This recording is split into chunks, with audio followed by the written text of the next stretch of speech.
係2026年2月6日星期五，會由我曾志晴為大家報道今日新聞630嘅專題。近年嚟，越嚟越多香港市民飼養寵物，政府喺2025年施政報告提出推廣寵物友善場景。繼早前九巴同埋港鐵相繼推出寵物乘車試行措施之後，今年將會進一步推出准許狗隻進入食肆嘅牌照。首階段嘅名額約500個至到1000個，佔全港嘅食肆大概3%至到5%。首輪嘅申請可望今年中批出。由前年開始，九巴推出寵物巴士，提供幾條特定路線俾主人同寵物假期一齊乘搭。去到舊年年中，港鐵以試行方式容許寵物主人喺週末同公眾假期帶一隻貓或狗搭乘輕鐵，前提係必須將貓狗完全放入寵物袋同埋留喺車尾位置等等。由於措施反應理想，輕鐵已經將相關安排恆常化。政府準備推出准許狗隻進入食肆自願牌照，首階段名額約有500至1000個，食肆無需重新申請牌照，只要喺現有食肆牌照加注備注，費用約140蚊。當局目標係今年第一季向立法會提交修例，如果獲得通過，首輪申請應該會喺2026年年中批出。獲批嘅店鋪必須喺門口當眼處張貼指定標示，方便市民選擇。條款方面，狗隻需要用不超過1.5米牽引帶控制，並由成人看管。已知危險狗同格鬥狗不得入內。食肆要人犬餐具分隔，唔可以用可重用餐具俾狗，狗唔可以上台。狗糧只可以售賣預先包裝，唔可以店內煮製。如果屬於開放式廚房，連接廚房吧台位不得帶狗入座，並需要即時清潔消毒排泄物等等。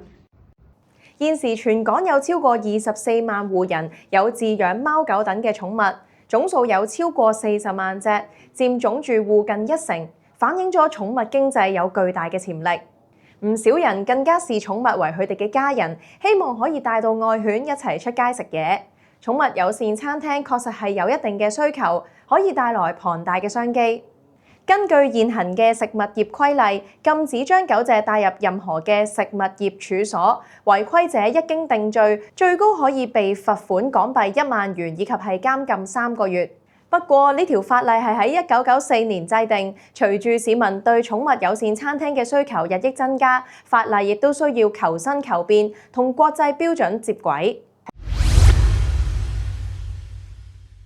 香港有涉及17宗個案，餐廳因為違反食物業規例而被投訴，同埋遭到食環署檢控，罰款金額介乎400至1500蚊。未來一旦俾狗隻進入餐廳嘅政策實施，將會為寵物友善餐廳提供合法途徑，減少被投訴嘅風險，會令經營者更加安心。現行食物業規例第132X 章第10B 條寫到明，任何人不得帶狗入食物業處所，導盲犬等法定工作犬除外，違例可被檢控。所以就算喺餐廳嘅露天座位，只要屬於持牌食肆範圍，一樣唔可以帶狗入座食飯。市民而家想同狗狗一齊食，多數轉去3類空間。第一係露天公共地方，即係買外賣去海濱、公園長凳、戶外休憩位用膳。第二係會所或私人場地，例如私人會所、住客會所、包場活動等等，唔一定屬於食物業處所管理。第三係商場公用空間，唔少商場、零售店推行緊寵物友善，容許行街，但係一入到持牌食肆，仍然要遵守禁狗嘅規定。放眼海外，倫敦多數由店主自行決定可唔可以帶狗入咖啡店、pub 同餐廳，配合食安衛生指引做管理。紐約就以只限戶外為主，食肆可以自願容許狗隻進入戶外用餐區，但需要符合衛生同行為控制規定。日本普遍室內比較嚴格，但近年寵物友善店鋪增加，常見嘅做法係安排露台位置，或者要求擺入袋或籠，兼顧衛生同觀感。雖然推動人寵共融已經係大勢所趨，不過對於冇養寵物甚至係畏懼毛孩嘅市民嚟講，面對衛生等等嘅安全問題，就未必支持呢一項嘅政策啦。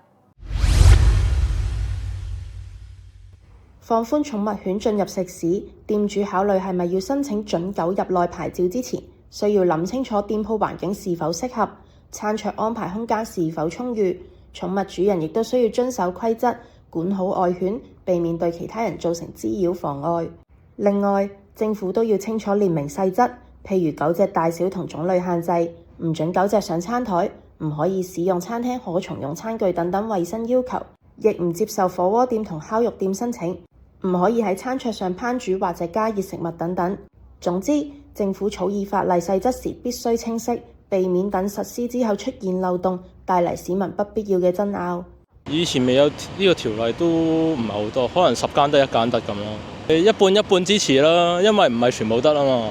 即係其實可能而家有啲暗碼底係俾嘅，不過可能之後佢立咗呢條法例之後，反而變咗唔俾咯，或者攞唔到牌之後又唔俾咯。因為佢啲牌可能唔係好多，所以都一半一半咯。講咗咁耐，以上相關嘅條例只係覆蓋狗隻，咁如果貓主想帶貓入食肆，又係點樣嘅呢？現行嘅食物業規例只係明確禁止狗隻進入餐廳，而未列明禁止貓咪或者其他寵物入場。法例規定，餐廳廚房同食物倉庫都唔可以飼養或容許貓或狗等寵物出現，但座位區就冇明文禁止貓進入。因此，餐廳如果願意，法律上可以允許貓咪陪同主人進入用餐區，過程並唔違法。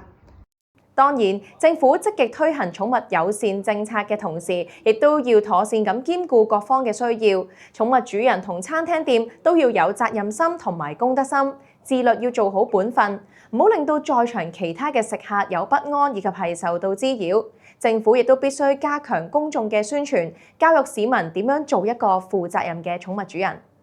今日新聞630嘅報導就告一段落，多謝晒咁多位觀眾嘅收睇。請你哋喺離開之前，記得要為我哋點個讚、評論同埋分享。你哋嘅支持對我哋嚟講係非常之大嘅鼓勵。多謝晒大家，我哋下次再見，拜拜。